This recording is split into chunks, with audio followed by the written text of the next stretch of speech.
entered in the young minds. And then came the dance, the ring shout. To the sound of a makeshift drum made from a barrel and animal hide, they danced. It was an explosion of life, an affirmation of their humanity. But on one of those nights, a drunken overseer invaded the circle, whipping aimlessly. "Stop this sorcery, you devils!"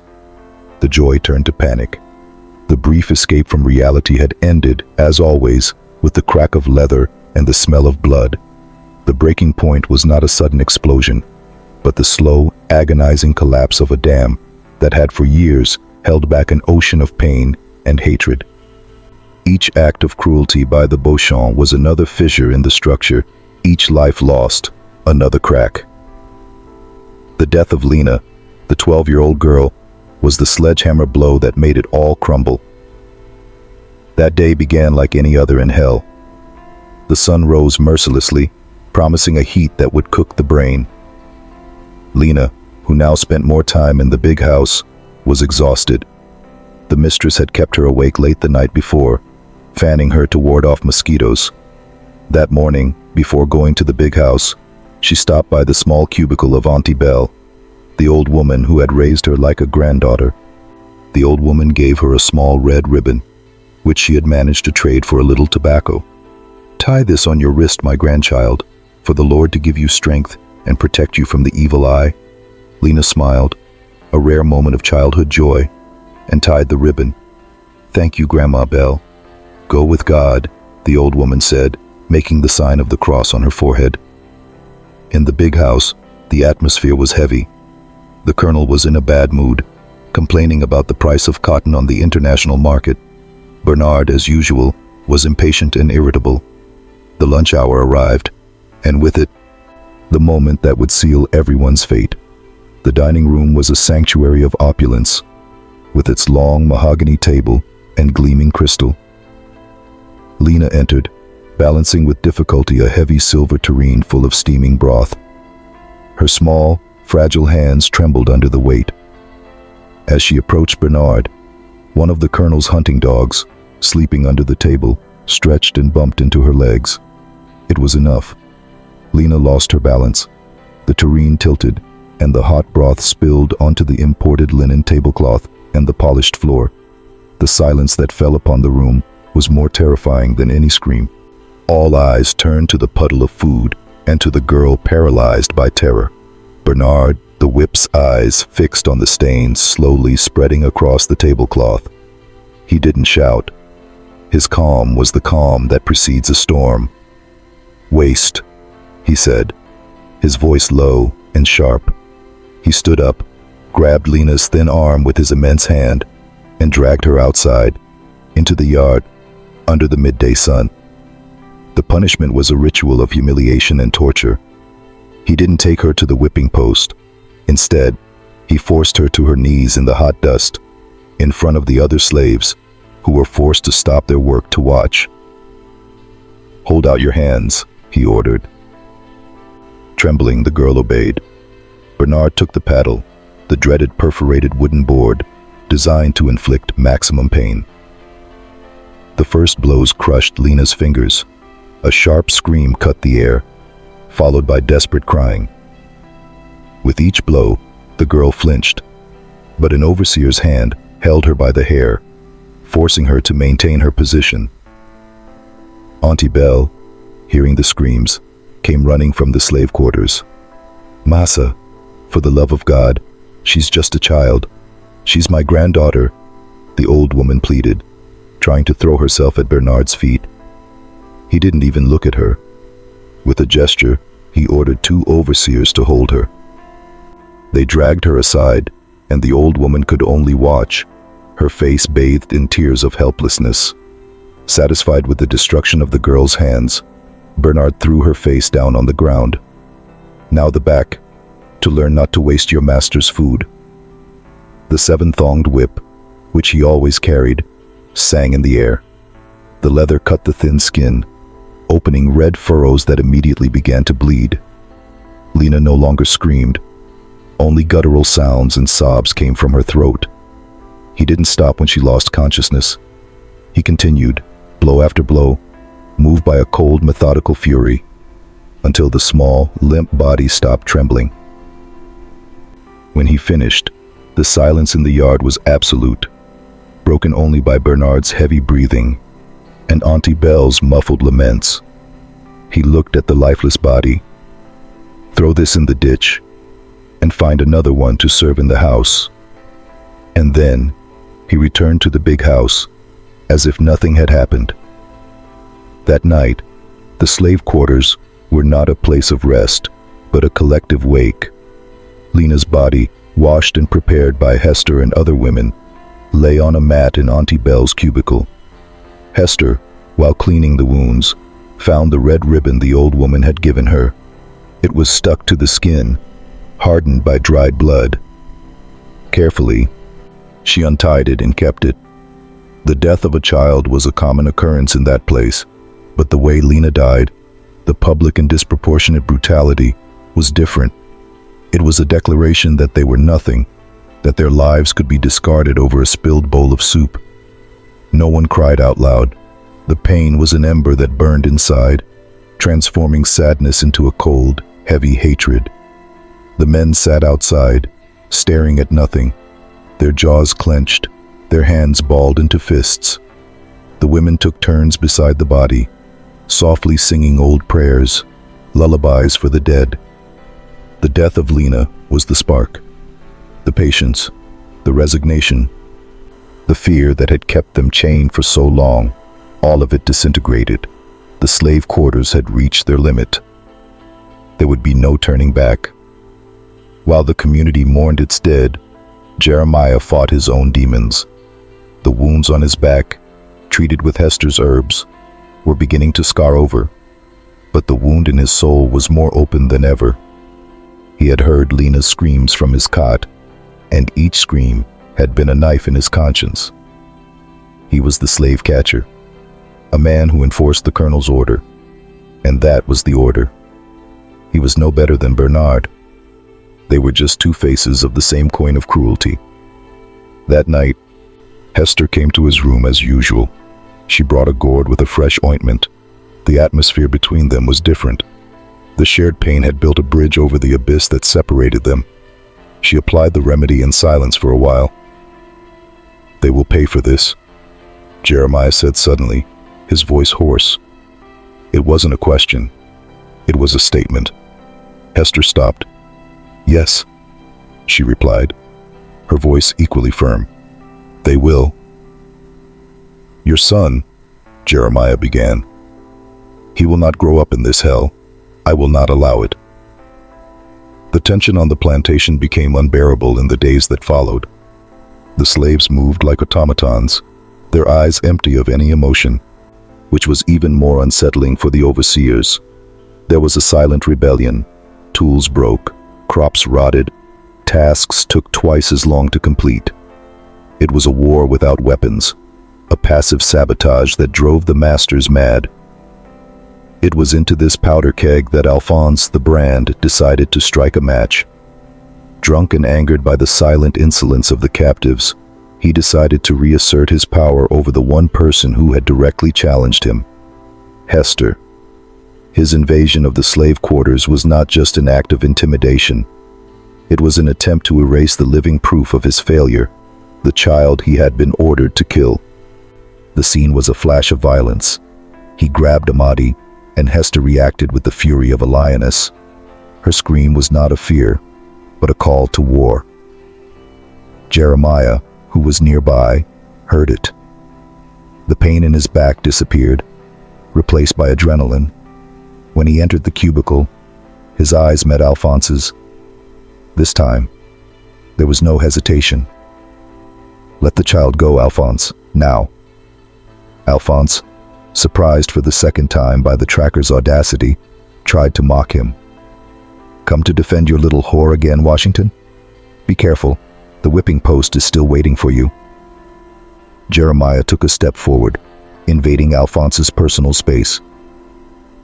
He didn't raise his voice. On the contrary, his tone was almost a whisper, which made it even more threatening. "If you don't let that child go in the next 2 seconds, I'm going to break your arm." then the other one. And I'm going to do it right here, in front of everyone. The threat was so specific, so devoid of emotion, that Alphonse felt a chill. He looked into Jeremiah's eyes and didn't see his father's employee. He saw a predator. He saw death. Coward that he was, he backed away, throwing the child back to Hester. "This isn't over," he hissed, before fleeing the slave quarters like a kicked dog. That night the pact was sealed. There was nothing left to discuss, nothing left to plan. There was only the certainty of what needed to be done. Sitting in the gloom, the baby sleeping between them, Hester took from her pocket the small red ribbon, stained with Lena's blood, and handed it to Jeremiah. He took it. The fabric was rough on his fingers. It was Hester who broke the silence. "My mama always said that even the moon gets tired of seeing so much injustice. Do you think they'll ever stop?" Jeremiah clenched the ribbon in his hand. He looked at Hester's face, illuminated by the flickering flame of the lamp, and saw there the same determination he felt in his own chest. "They will," he answered, his voice deep and definitive, an oath. "Not because they'll have mercy, but because we're going to make them stop." The revenge was not an act of passion, but a project of engineering.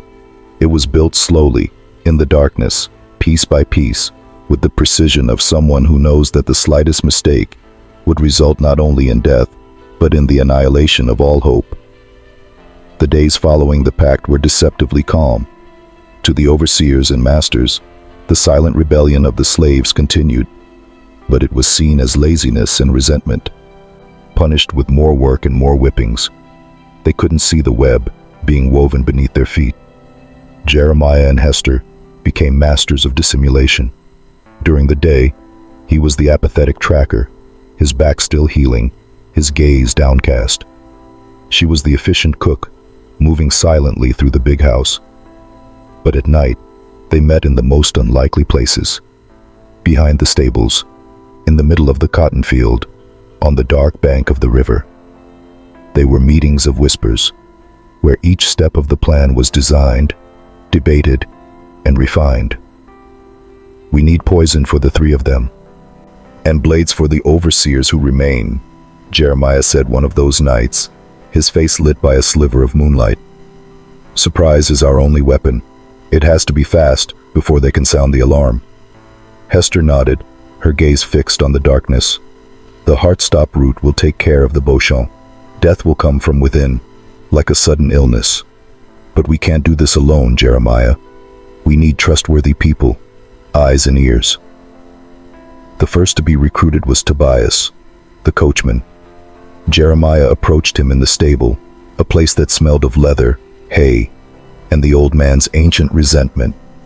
Tobias was a man who had become part of the landscape, invisible to the masters, and therefore saw and heard everything.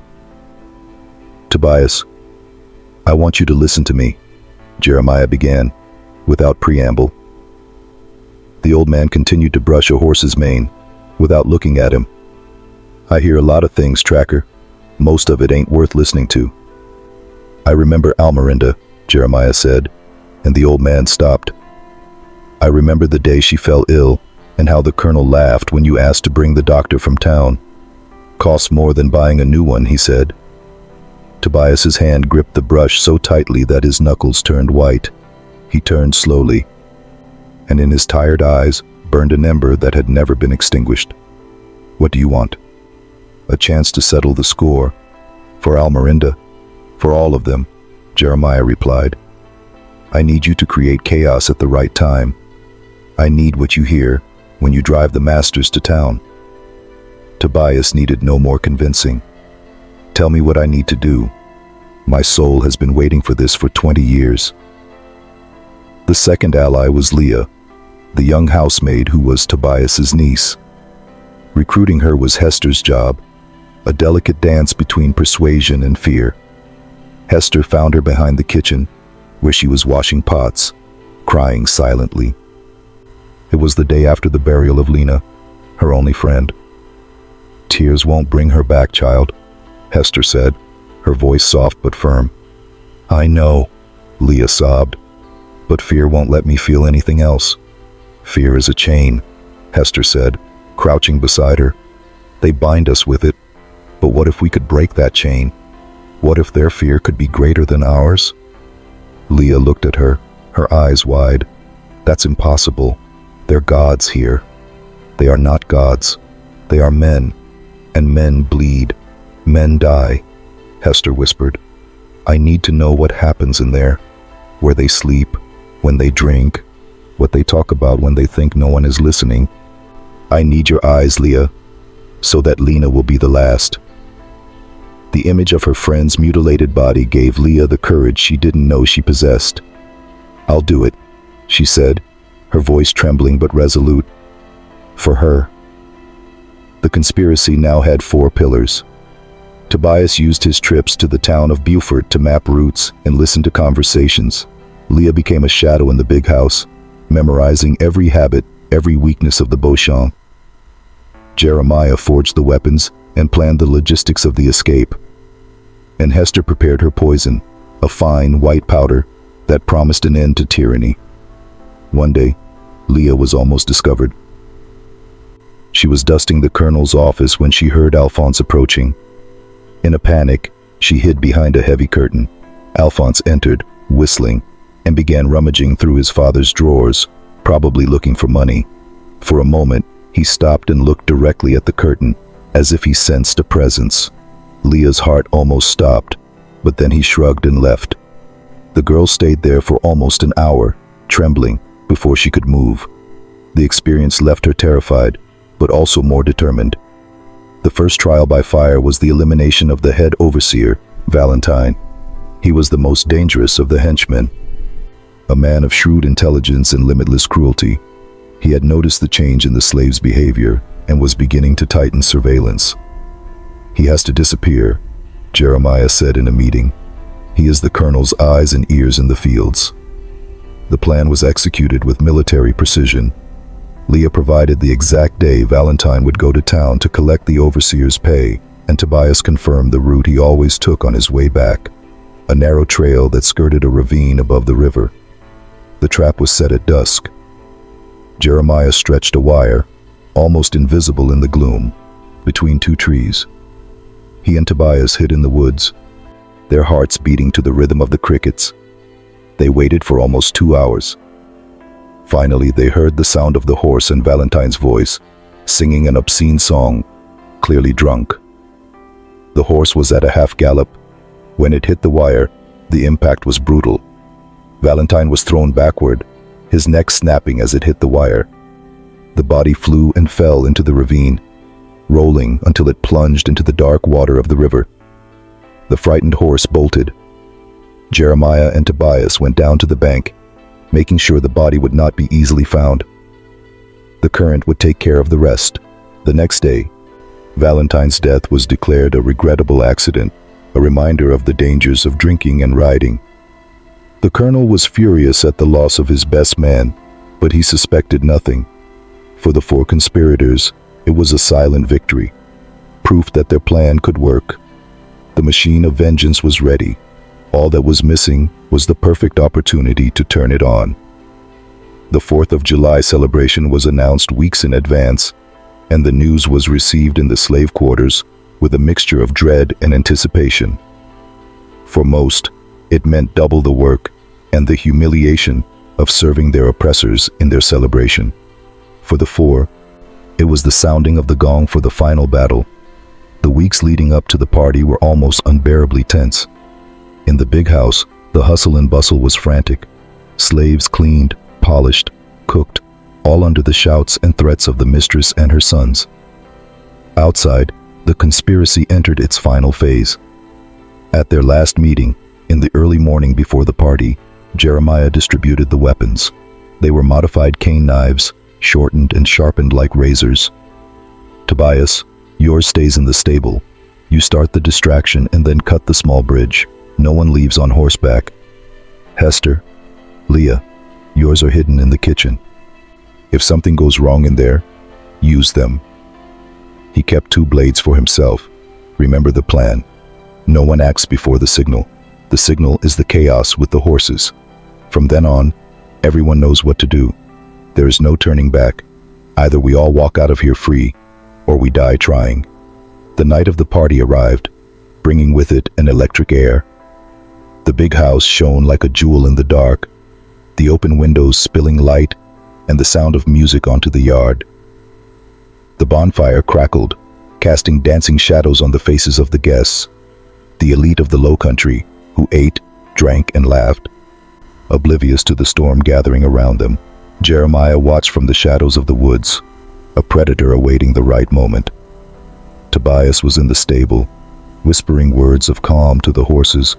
He would soon set loose in a panic. In the kitchen, the heat and noise were deafening, but Hester moved with a supernatural calm. In a moment of distraction, she swapped the Colonel's personal bottle of bourbon for the one she had prepared. The powder of the heartstop root was invisible in the golden liquid. With Leah's help, Bernard's wine and Alphonse's water were also dosed. The plan was unfolding like clockwork. Midnight struck on the grand clock in the hall. It was time. Tobias opened the stable gates, let out a sharp cry, and prodded the horses with a stick. The startled herd stampeded through the yard, knocking over tables and guests. The panic was instantaneous. Screams, running, the music silenced by the thundering hooves. The overseers and younger men ran to try to contain the animals. It was the perfect diversion. Inside the house, Leah, playing her part, accidentally tripped near the main table, knocking over a large candelabra and plunging the room into a dramatic gloom. It was Jeremiah's signal. He slipped through a back window, blade in hand, a specter of vengeance. In the dining room, the poison was beginning to take effect. Colonel Raymond, furious with the commotion, brought the glass to his lips for another sip of bourbon, but felt a sharp pain in his chest. The air seemed to become heavy, hard to breathe. He looked around and his eyes met Hester's, who had appeared at the kitchen door, impassive. "You," he managed to say, his hand clutching his chest. "What?" "Justice, Colonel," she replied, her voice clear and firm, cutting through the noise. Raymond's eyes widened, understanding and terror mingling on his face. He tried to stand, but his legs wouldn't obey. He fell forward, his face crashing against the bountiful table, the sound muffled by the linen cloth. Bernard, feeling his body go limp and his head spin, saw his father fall. He reached for his revolver, but before he could draw it, Jeremiah's shadow materialized beside him. The blade sang in the air. The first strike severed Bernard's hand, which fell to the floor along with the gun. A roar of pain and disbelief escaped his throat. He tried to fight, but the poison had already drained his strength. Jeremiah was merciless. The second blow, deep and true to the neck, silenced the man known as the Whip forever. Alphonse, the most cowardly of the three, saw the scene and went into a total panic. The poison in his system manifested as an icy terror. He turned and ran, tripping over the guests. But Jeremiah was faster. He caught him in the hallway. Alphonse turned, his eyes bulging, begging, "Mercy, I'll give you gold. Freedom." Jeremiah grabbed him by the collar, his face inches from his. "Where was your mercy when you raped Hester? Where was it when you branded Samuel's face? Where was it when you ordered a child to be killed?" Jeremiah's blade put an end to his answer. The blood of the Beauchamp family, the absolute masters of Beau Rêve, stained the floors of their own home. The party was over, the reign of terror too. The smell of blood and spilled wine permeated the air of the dining room. For an instant, a sepulchral silence reigned over the bodies of the tyrants, a silence broken only by the distant sound of commotion in the yard and the crackling of candles. Jeremiah, Hester, Leah, and Tobias looked at each other. In that brief moment of calm, in the eye of the storm, there was no triumph on their faces, only the sober understanding of what they had done and the urgency of what still needed to be done. The bridge to the past was in flames. Now, they had to build one to the future. "It's over here. Now our part begins," Jeremiah said, his voice low and controlled. "Leah, Hester, Give the signal to the quarters, as quietly as you can. Tobias, come with me. We need to make sure no one leaves here before us." While the two women slipped out the back, moving like shadows, Jeremiah and Tobias acted with brutal efficiency. They blocked the main door of the big house with a heavy mahogany chest. The party guests, locked in and terrified, were beginning to realize that something was terribly wrong, their screams muffled by the solid wood. Next, the two men ran to the small wooden bridge that provided access to the main road. With an axe Tobias kept in his wagon, they struck the support beams. With a groan of splintering wood, the bridge gave way, falling into the creek. The trap was complete. Beau Rev was isolated.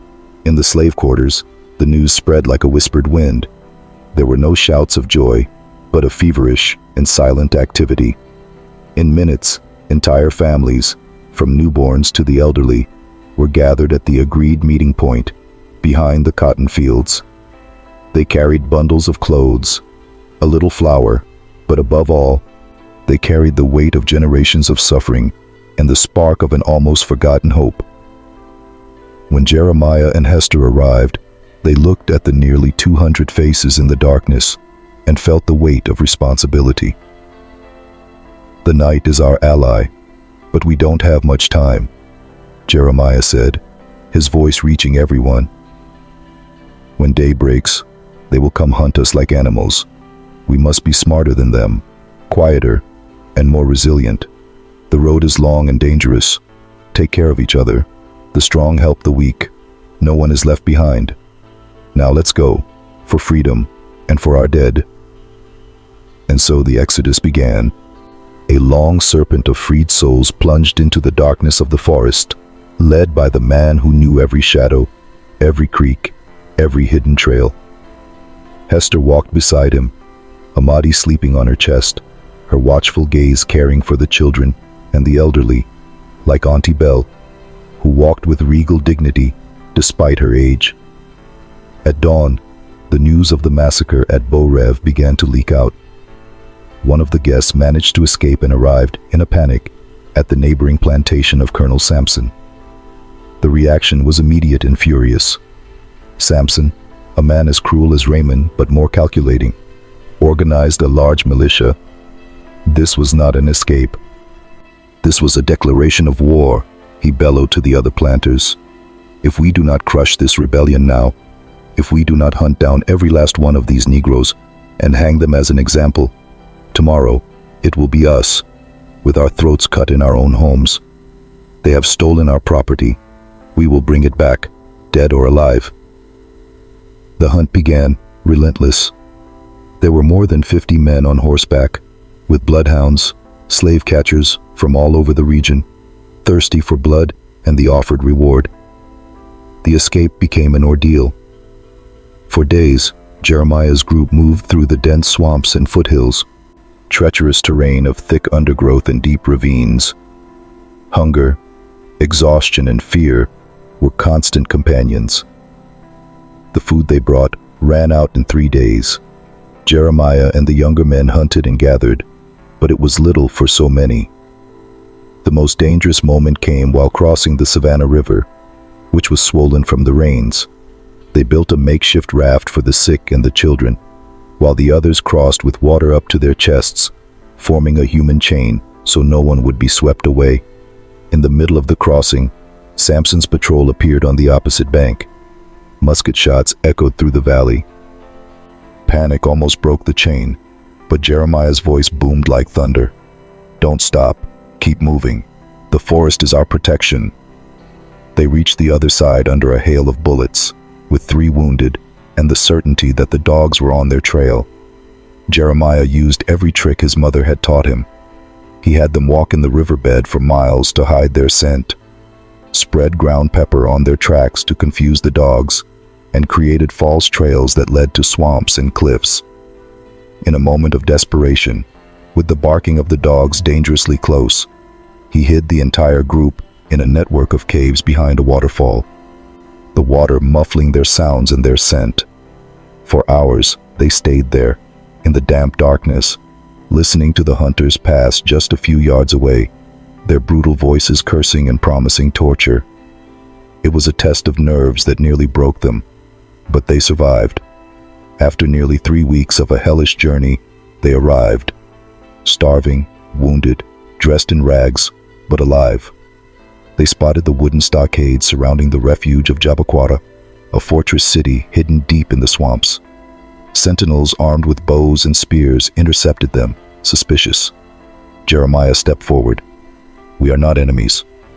We are fugitives from the Beaurev plantation. We bring with us the death of Colonel Raymond Beauchamp and his sons." The news caused an uproar. They were taken under guard to the center of the community, a clearing where a vibrant society thrived. They were blacksmiths, farmers, artisans. They were a free people. They were brought before the Council of Leaders, presided over by Mama Akua, an elderly woman with a piercing gaze and battle scars on her face. It was Hester, not Jeremiah, who spoke. With an eloquence born of pain, she told the story of Beaurev. The cruelty, the deaths of Toby and Lena, the threat to her son, the revenge, and the escape. When she finished, the silence in the council was profound.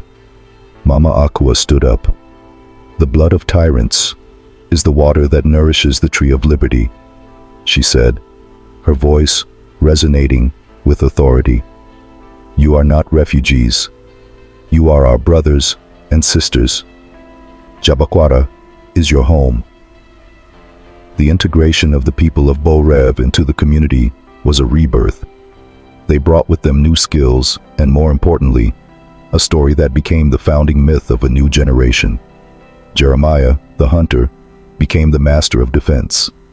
He trained the young Maroons in guerrilla tactics in the swamp, turning the forest into an impassable weapon against punitive expeditions. Hester, the healer, combined her knowledge with that of the other root doctors and midwives, strengthening the community's health. Tobias, the old coachman, found peace caring for the community's horses. And Leah, the young housemaid, became one of the most beloved teachers, teaching literacy to children who, unlike her, would never know the fear of a master. The legend of Beaurev spread like wildfire. In the slave quarters of the South, it was told in whispers, embellished each time. Jeremiah became a mythical warrior, able to speak with animals. Hester, a powerful conjure woman, whose poison only worked against the unjust. The story inspired a wave of escapes and acts of sabotage that destabilized the cotton production in the region for years. For the masters, the story was a nightmare. Colonel Sampson, humiliated by his failure, became a paranoid man who saw conspiracy in every shadow and built walls around his property, dying years later, a prisoner in his own fortress of fear. 10 years passed. In the refuge of Jabaquara, life continued, strong and resilient. On a sunny afternoon, Hester, now with her hair sprinkled with white, watched her son Amadi. He was a strong, intelligent-looking 10-year-old, practicing archery with Jeremiah, who had become a father figure to him. There was no fear in his eyes, only the confidence of one born free. Jeremiah approached and stood beside her, following her gaze. "He has your strength," he said. "And your aim," she replied with a smile. They had found not only freedom, but a family and a peace they never thought possible. Far away, the Beaurev plantation was just a carcass devoured by time and vegetation. The big house was a skeleton of rotting wood, the slave quarters, a mound of earth. No one ever dared to rebuild on that place, which became known as the Valley of Souls. The legend, however, was stronger than the ruins. Travelers passing on the old road swore they could hear, on windy nights, sounds coming from the valley. They were not the groans of ghosts, but the strong cry of a child, and immediately after, the clear, defiant echo of chains being broken, one by one, until only the sound of silence remained, the sound of freedom. From that night on, no master slept peacefully in the Low Country.